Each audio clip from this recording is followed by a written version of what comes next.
Tribuners, bagaimana kabar Anda sore hari ini? Senang sekali saya Ilu Devi Sania dapat kembali menyapa Tribuners. Kali ini dalam program Ngobrol Virtual yang spesial akan membahas terkait ujian nasional. Apakah akan diadakan kembali, seperti apa nanti sistematikanya, dan juga apa pro dan kontra dari ujian nasional kali ini. Nah, untuk itu hari ini kita sudah bersama dengan narasumber kita.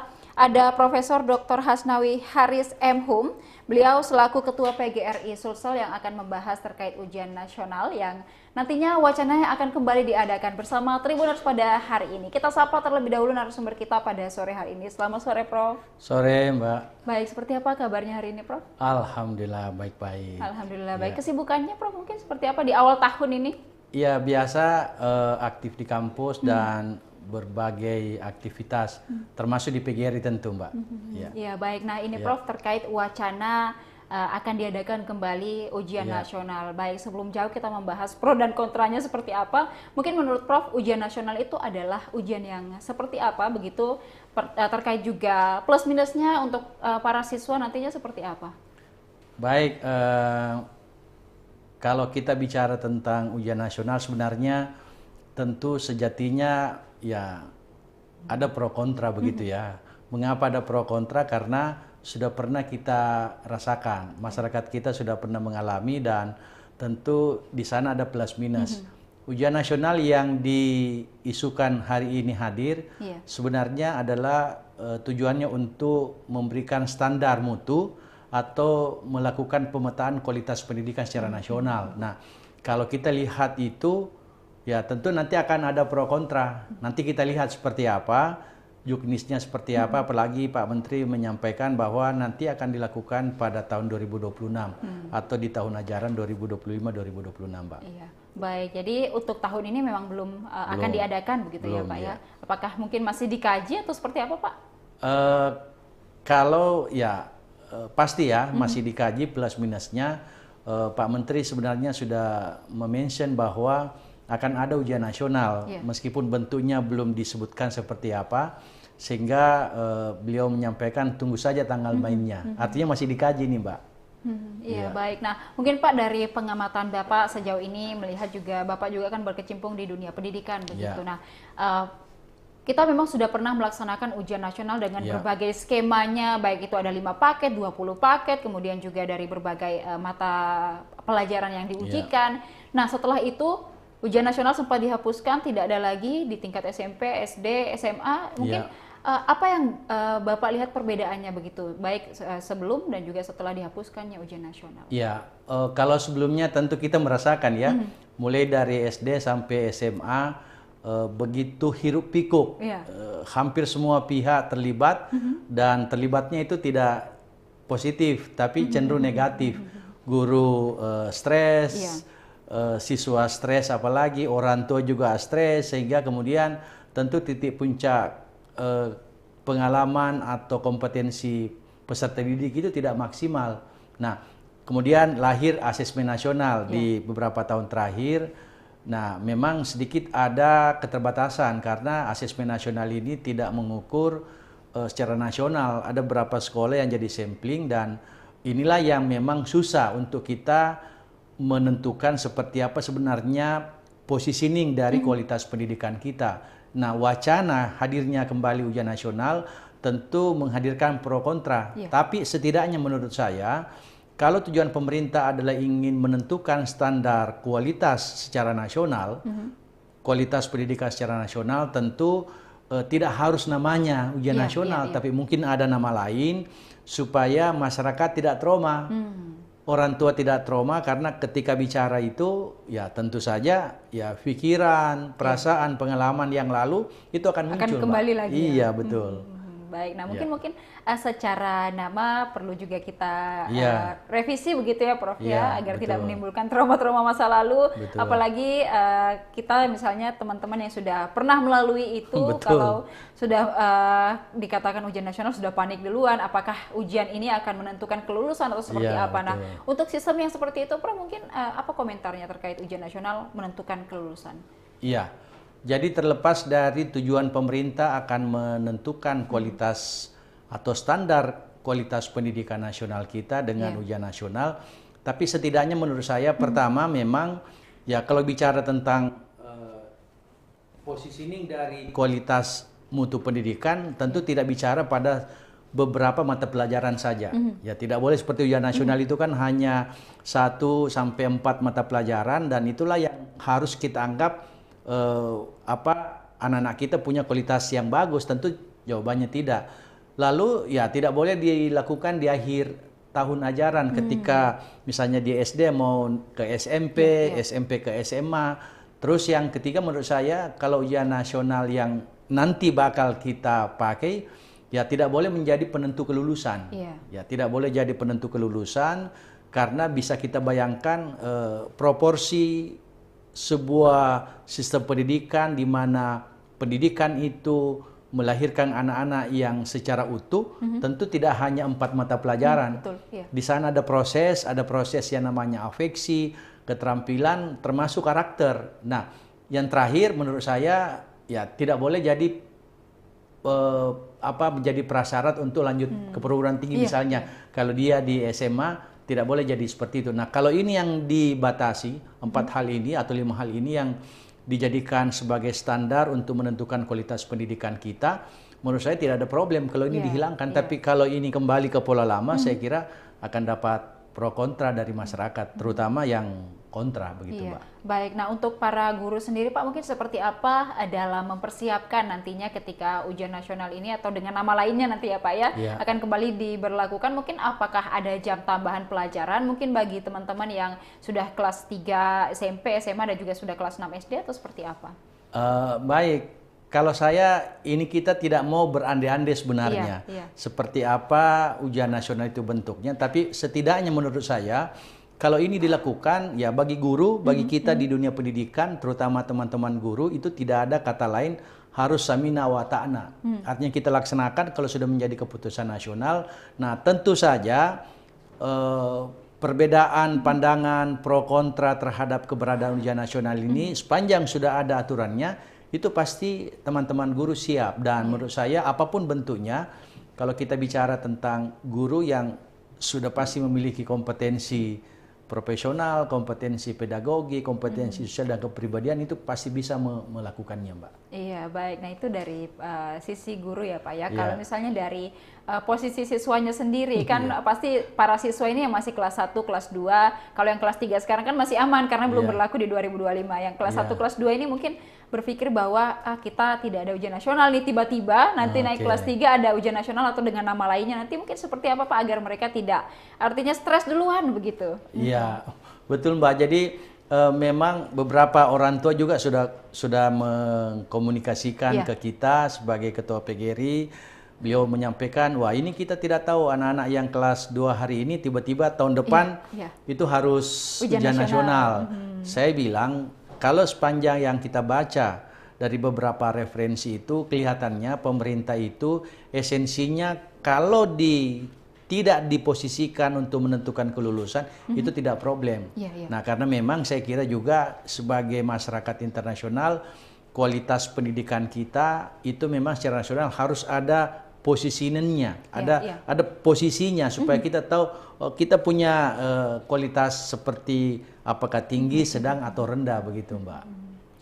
Baik. Nah, selain itu juga Pak, mungkin memang dari munculnya nanti ujian nasional ini menimbulkan pro dan kontra. Dan saya lihat Bapak juga aktif di media sosial TikTok, dan saya juga sudah memantau beberapa hari belakangan terkait isu ujian nasional ini. Yang diwawancara itu para siswa, terutama anak SMA, setuju tidak kalau ada ujian nasional? Ada yang setuju, tapi lebih banyak yang tidak setuju, Pak. Mungkin seperti apa komentarnya melihat teman-teman kita di SMA saat ini? Ya, jadi sebenarnya kalau saya sebelum kita menentukan posisi setuju atau tidak setuju, kita harus lihat dulu seperti apa sebenarnya regulasinya, seperti apa juknisnya, sehingga kita tidak terlalu cepat. Kalau saya sepanjang 4 indikator yang saya sebutkan tadi, indikator ujian nasional versi lama tidak diikuti, maka menurut saya itu tidak ada persoalan. Anak-anak kita tidak perlu terlalu khawatir berlebihan, tidak perlu mereka mengingat masa lalu orang tuanya,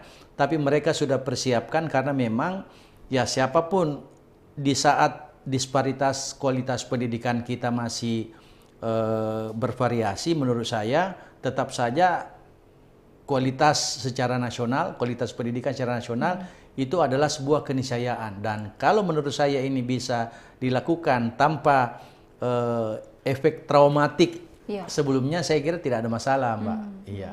Baik, jadi mungkin untuk mensosialisasikan kepada terutama teman-teman yang masih duduk di bangku sekolah itu penting ya Pak ya, apalagi mereka rentan, sekarang kan anak-anak muda rentan stres, begitu dikit-dikit stres dan lain sebagainya. Kalau ada ujian nasional tiba-tiba nanti mereka kan jadi panik juga begitu. Nah mungkin pola belajar yang baik untuk teman-teman Pak untuk mempersiapkan diri menghadapi ujian nasional nantinya yang akan berlaku kembali. Iya, jadi kalau kita lihat kan sudah ada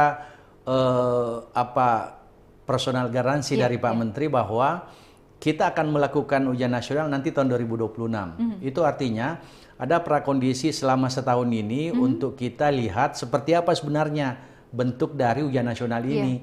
Dan supaya anak-anak kita bisa moving dari sisi bagaimana tidak terjadi pengalaman masa lalu dari orang tua, maka dari sekarang memang harus mempersiapkan diri. Saya kira sekalipun kurikulum itu berganti dengan konsep kurikulum merdeka, ada substansi kemerdekaannya di sana, anak-anak kita harusnya bawa ke sisi positif, sisi di mana belajar itu menyenangkan, belajar itu mengasihkan, belajar itu misalnya memang dibutuhkan keaktifan, dan ketika ini dilakukan asesmen versi dulu, ketika ada ujiannya, ya menurut saya tidak ada problem itu, Mbak.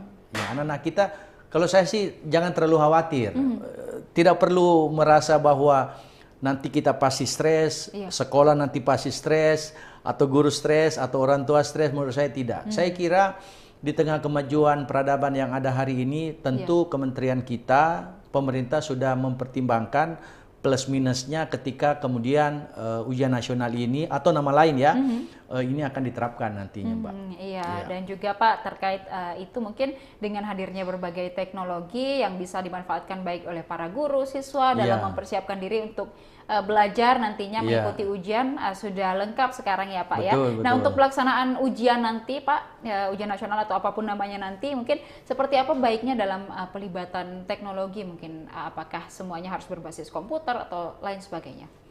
Iya, kalau kita lihat esensi dari ujian nasional itu kan, ya sekali lagi karena kita tidak berandai-andai, tapi kalau kemudian yang disasar tidak hanya kognitif, yang disasar juga tentang afeksi, sikap, keterampilan, menurut saya tentu perpaduan antara penyampaian informasi secara secara literal oleh guru misalnya di sekolah dengan menggunakan teknologi itu bisa dilakukan. Begitu pula juga dengan pengukuran terhadap karakter anak-anak kita, karena ini menurut saya juga penting.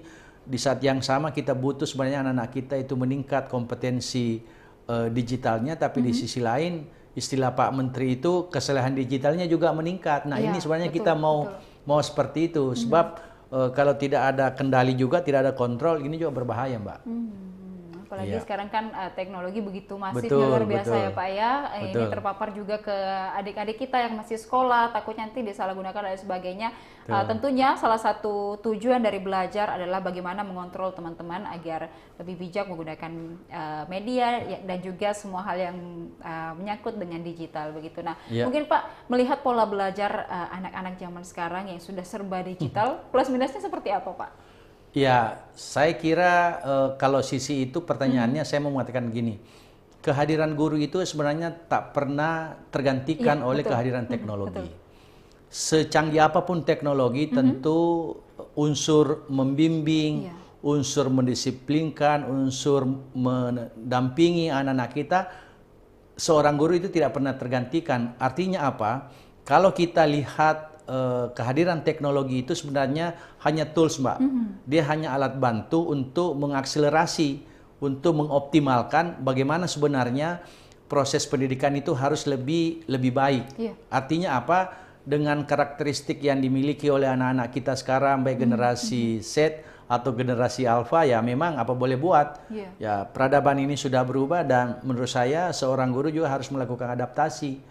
Nah, sampai pada titik itu menurut saya ya kehadiran teknologi ini memang sekali lagi Mbak itu tidak untuk mengganti posisi teman-teman guru, tetapi dia hanya tools, dia alat bantu agar dia bisa lebih cepat, agar dia bisa lebih optimal sehingga hasilnya juga lebih maksimal begitu Mbak. Dan tentunya dengan hadirnya teknologi ini semoga nanti bisa mempermudah ataupun juga membantu teman-teman menghadapi ujian nantinya, ujian nasional, ujian sekolah dan seluruh ujian begitu ya Pak ya, agar bisa belajarnya bisa lebih optimal juga. Dan terkait itu mungkin Pak, kadang kan kita lihat sekarang anak-anak sekarang jauh lebih cepat gitu cekatan otaknya, apalagi terkait teknologi. Mungkin tantangan sebagai guru Pak, apalagi Bapak juga sekarang di PGRI, seperti apa mungkin melihat anak-anak sekarang? Iya, saya kira kalau kami di PGRI itu sudah mafhum, sudah paham bahwa kehadiran teknologi dengan segala macam peradabannya, kehadiran dunia komunikasi dengan segala kemajuannya, tentu ini harus disiapkan oleh teman-teman guru. Dengan posisi tadi yang tidak menggantikan, teknologi tidak menggantikan posisi guru, maka ya teman-teman kita itu kan selalu saya bilang gini, beberapa riset itu menunjukkan bahwa karakteristik generasi alfa, generasi Z itu kan berbeda dengan kita yang generasi milenial, apalagi kalau generasi kolonial, itu berbeda sekali. Artinya intervensi, pendekatan, model kita memandang pendidikan itu tidak sama lagi. Nah, oleh karena itu biasa saya sebut kepada teman-teman, saya sudah sampaikan biasa bahwa kalau kita menyatakan bahwa ternyata sekitar 60% anak-anak generasi Z itu senang berbagi, senang berkomunikasi secara online, maka ini jadi tantangan tersendiri bagi teman-teman guru. Kalau karakteristik anak-anak itu senang berbagi secara online, maka guru juga harus mempersiapkan dirinya, karena kan akan ada loss nanti di sana ketika pendekatan yang dipakai pendekatan milenial, tapi yang kita gunakan usernya generasi alfa, ini tidak cocok. Nah, selalu kita dorong teman-teman guru agar mereka mengupdate pengalamannya, beradaptasi dengan kemajuan teknologi, karena setuju atau tidak, lambat atau cepat, kita harus mengikuti perkembangan ini, Mbak. Iya, betul sekali Pak. Dan memang kalau kita terlambat dengan teknologi, kita betul-betul tertinggal gitu ya Pak ya, apalagi menghadapi adik-adik sekarang sudah gen alpha juga sudah mulai bermunculan ya Pak ya.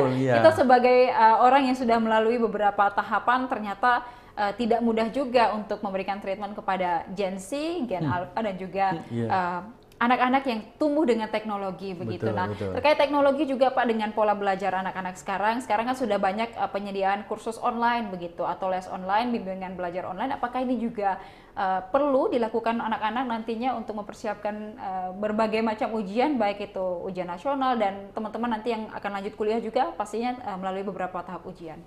Ya, sekali lagi karena kita belum tahu seperti apa sebenarnya model kurikulum yang akan kita gunakan, tapi yang pasti bahwa kurikulum apapun, penggunaan teknologi itu sebuah warning sebenarnya, bahwa apapun nanti model ujiannya, seperti apa bentuknya, maka kehadiran teknologi ini menjadi sebuah solusi. Itu artinya apa?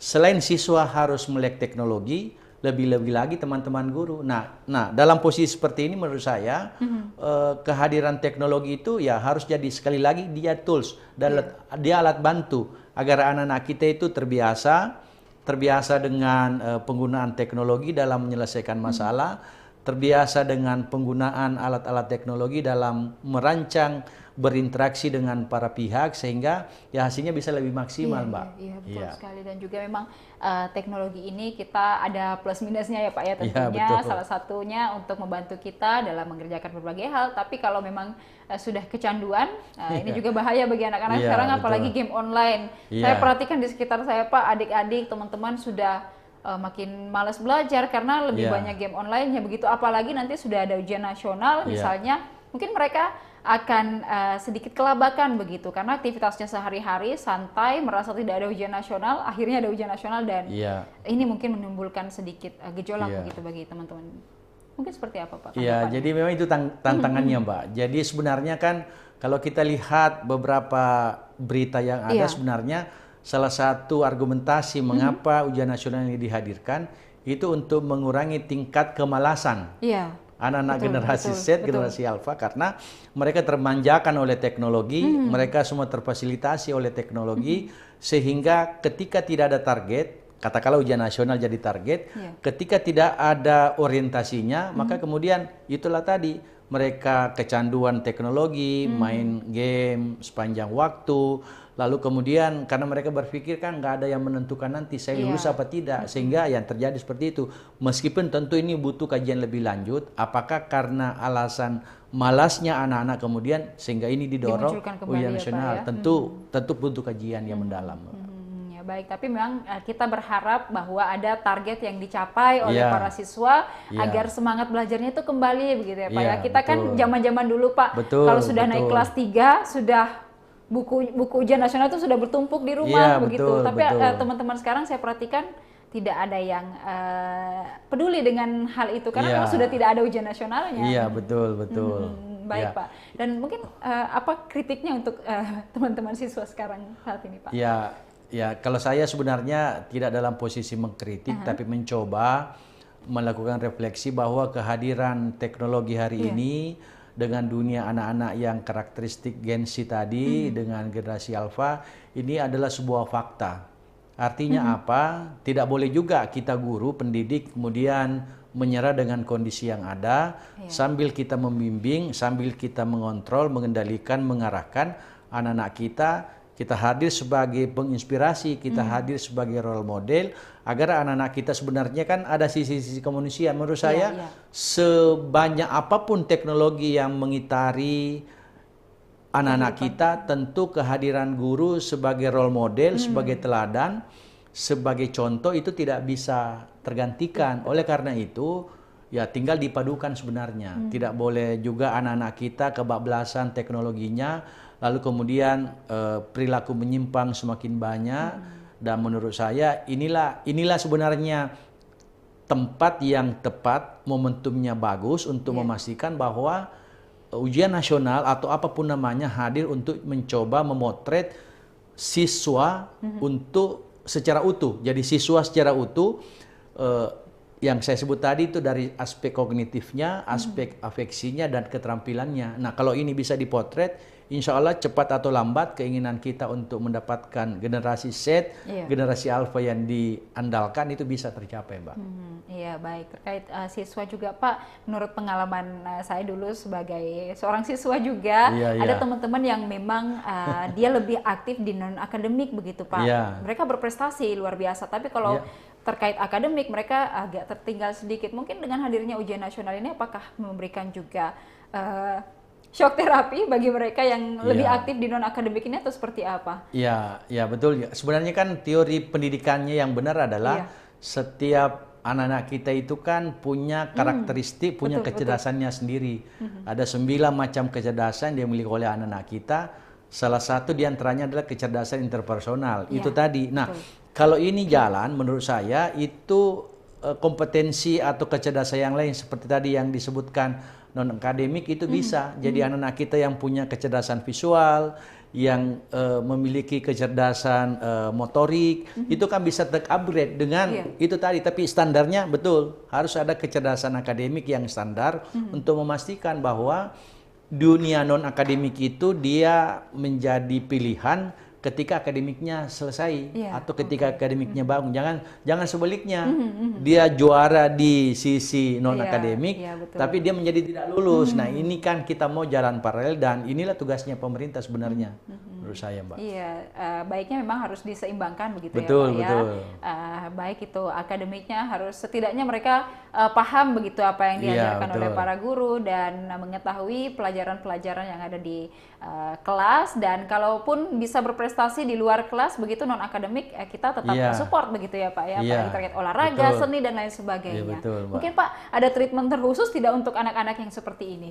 Ya, itu sebenarnya kalau kita ingat ya, misalnya ini lagi running sekarang menerima mahasiswa baru atau calon mahasiswa baru kan, secara nasional kita tahu ada 3 modelnya jalurnya, ada SNBP berdasarkan prestasi, ada tes berdasarkan tes atau SNBT, kemudian ada jalur mandiri. Nah, di jalur SNBP ini, jalur prestasi ini, selain nilai rapor semester 1 sampai 5 juga ada prestasi non akademik.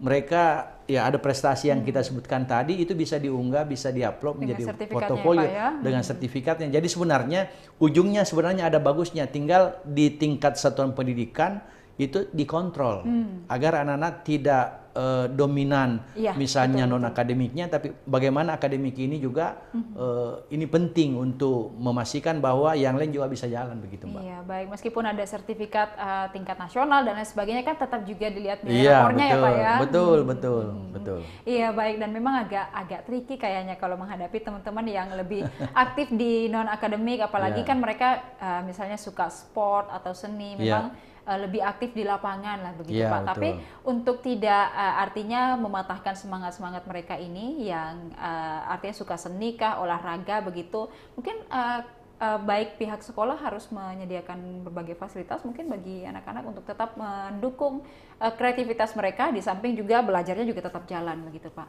Oke. Jadi sebenarnya kan asumsi dasarnya Mbak, anak-anak yang berprestasi di non-akademik itu idealnya juga prestasinya bagus di akademik, supaya seimbang. Nah, tugasnya teman-teman guru memastikan dulu, misalnya akademiknya bagus. Nah, sekarang kalau akademik bagus, mereka itu harus juga disuplai dengan berbagai fasilitas, ruang kesenian, ruang olahraga, berbagai ekstrakurikuler, supaya anak-anak kita itu kan moodnya terjaga, tidak hanya belajar matematik, tidak belajar kimia atau fisika, tidak belajar ini, tidak belajar itu, tapi juga mereka terbayang seperti di beberapa negara lain, mereka juga ketika olahraga pergi ke lapangan futsal, pergi ke lapangan bola, ke lapangan bola voli, sehingga keseimbangan yang disebutkan tadi itu benar-benar terjaga. Iya, baik. Jadi memang harus dibalanskan begitu ya Pak ya. Dan ini memang punya tantangan tersendiri, apalagi teman-teman sekarang sudah banyak aktivitas di luar sekolah yang begitu menarik, yang hadir begitu. Sekarang kan ada anak-anak sekolah juga sudah jadi konten kreator begitu ya Pak ya, sudah bisa menghasilkan uang sendiri. Jangan sampai dia lupa sama kewajibannya sebagai siswa untuk tetap belajar karena sudah pegang uang begitu Pak. Mungkin melihat adanya kehadiran fenomena konten kreator ini bagi pelajar seperti apa Pak? Ya, kalau konten kreatornya ya dari sisi itu saya kira saya mau katakan gini, kan kehadiran siswa itu atau pelajar atau anak didik kita itu kan dia tentu terkontrol, terkendalikan oleh orang tua dengan guru di sekolah. Nah, memang butuh kolaborasi di situ, Mbak. Jadi seorang anak tentu mungkin punya bakat, punya prestasi, dia menjadi konten kreator, tetapi kemudian ya akademiknya harus jalan. Nah, ketika itu terjadi, maka ya guru hadir untuk menyadarkan anak-anak, orang tua hadir juga untuk menjadi pendamping yang baik, agar anak-anak kita selain menjadi konten kreator, dia juga tidak ketinggalan akademiknya. Sekali lagi ini harus seimbang dan dibutuhkan memang kesadaran. Dan saya kira kalau saya selalu bilang sama kawan-kawan di PGRI bahwa kita harus bersabar, ikhtiar kolektif kita harus selalu tanamkan bahwa kita hadir untuk mendidik, kita hadir untuk membimbing, dan jangan pernah lelah untuk berbuat yang baik untuk anak-anak kita ke depan, Mbak. Iya, baik, dan keseimbangan itu yang perlu kita capai ya Pak ya, meskipun dalam perjalanannya ada berbagai tantangan, apalagi sekarang tantangan kita tuh teknologi dan juga AI Pak. Aduh itu saya sangat ini ya dengan anak-anak sekarang, kalau ada PR tinggal ketik di ChatGPT udah jadi PR-nya, tidak perlu berpikir lagi, padahal itu sebenarnya fungsi dari ChatGPT tidak seperti itu gitu. Nah, ini yang mungkin kita perlu untuk mengarahkan adik-adik, teman-teman agar lebih bijak lagi menggunakan teknologi, tentunya nanti dengan adanya ujian nasional atau apapun namanya nanti bisa belajar dengan baik lagi. Nah, mungkin Pak, apa yang akan nanti misalnya ketika sudah diputuskan begitu ujian nasional kembali diadakan, mungkin dari rekan-rekan PGRI dan kolaborasi dengan guru beserta juga orang tua, apakah akan mengadakan sosialisasi terlebih dahulu kah kepada orang tua dan juga para siswa bahwa nanti akan ada ujian nasional dengan sistem yang sudah disempurnakan, seperti apa Pak? Ya, jadi kalau kita berandai-andai bahwa ternyata ada ujian nasional, tentu nanti saya kira sebagai organisasi profesi PGRI tentu berada di garda terdepan, memastikan bahwa ini jalan. Di beberapa organisasi PGRI ini kan juga bisa mendorong, ada sosialisasi, kemudian menjadi pintu untuk memastikan bahwa orang tua juga memang harus mendukung, kemudian suasana pembelajaran di sekolah diciptakan, sehingga sekali lagi kehadiran ujian nasional tidak boleh jadi momok. Tidak boleh jadi ada unsur traumatiknya yang saya sebutkan dari awal. Nah, kalau itu dipastikan jalan, insya Allah orang tua ikhlas menerima ada ujian nasional, guru siap-siap di sekolah memastikan bahwa ujian nasional ini jalan, dan lebih-lebih anak didik kita. Tidak ada unsur keterpaksaan, tidak ada unsur untuk memaksa mereka untuk memahami bahwa masa depan mereka itu bergantung hasil ujian nasionalnya. Tapi mereka percaya bahwa proses pendidikan yang ada adalah proses yang panjang dari awal hingga akhir, dan salah satu pintu yang mereka harus hadapi adalah kehadiran ujian nasional atau apapun namanya, Mbak. Baik. Tentunya kolaborasi kita sangat perlukan begitu ya Pak ya, baik guru bagaimana mendidik teman-teman di sekolah, kemudian juga pada saat di rumah orang tua mengawasi dalam anak-anak menggunakan gadget, waktu belajar kapan, nonton kapan, main game kapan, olahraganya kapan begitu ya Pak ya. Dan bagi para siswa juga harus punya kesadaran diri begitu ya Pak ya, untuk jangan sampai terlena dengan teknologi sampai melupakan kewajibannya sebagai seorang siswa. Nah, apa pesan Bapak mungkin Pak untuk teman-teman guru sekalian yang saat ini lagi mestinya gonjang-ganjing juga terkait ujian nasional ini, para orang tua dan juga para siswa yang nantinya akan menghadapi ujian? Ya, yang pertama tentu sebagai seorang pengamat, sebagai seorang akademisi, saya tentu ingin memberikan semacam pandangan saya kepada pemerintah bahwa kalau ujian nasional atau apapun namanya nanti ini diterapkan, tentu harapannya tidak menjadi penentu kelulusan, tidak hanya pada beberapa mata pelajaran, tidak hanya dilaksanakan pada ujung tingkat satuan pendidikan, sehingga kemudian ini tidak traumatik. Kalau ini terjadi, insya Allah saya pastikan anak-anak kita, para peserta didik, para siswa, untuk jangan khawatir, untuk tidak berlebihan memahami bahwa akan ada paksaan nanti tidak lulus atau tidak lulus. Bagi teman-teman guru, saya ingin memastikan ketika kebijakan ini diketuk palunya, maka Anda harus berada pada garda terdepan dan memastikan bahwa kebijakan pemerintah ini maksudnya baik, sepanjang yang tadi yang saya sebutkan. Nah, kalau ini terjadi, insya Allah Mbak, akan happy ending. Kita menghadapi ujian nasional dengan nama yang lain atau sama. Kita tidak perlu lagi gerasa gerusu, tidak perlu mengingat pengalaman kita 5, 10, 20 tahun yang lalu, tapi benar-benar dengan formula ujian nasional yang memang benar-benar itu tadi tidak mengukur, tidak menentukan kelulusan. Itu saja. Kalau itu jadi, menurut saya tidak ada problem. Karena betul Pak, karena ketika kita menyebut ujian nasional begitu, yang diingat adalah trauma-traumanya belajarnya, kemudian ada yang tidak lulus gara-gara ujian nasionalnya anjlok, mungkin orangnya kesehariannya pintar tapi ketika ujian nasional tiba dia stres, dia ngeblank, akhirnya tidak lulus. Dan juga seingat saya waktu itu ada perankingan tingkat kabupaten, tingkat kota, tingkat nasional, itu kan bikin minder juga ya Pak ya.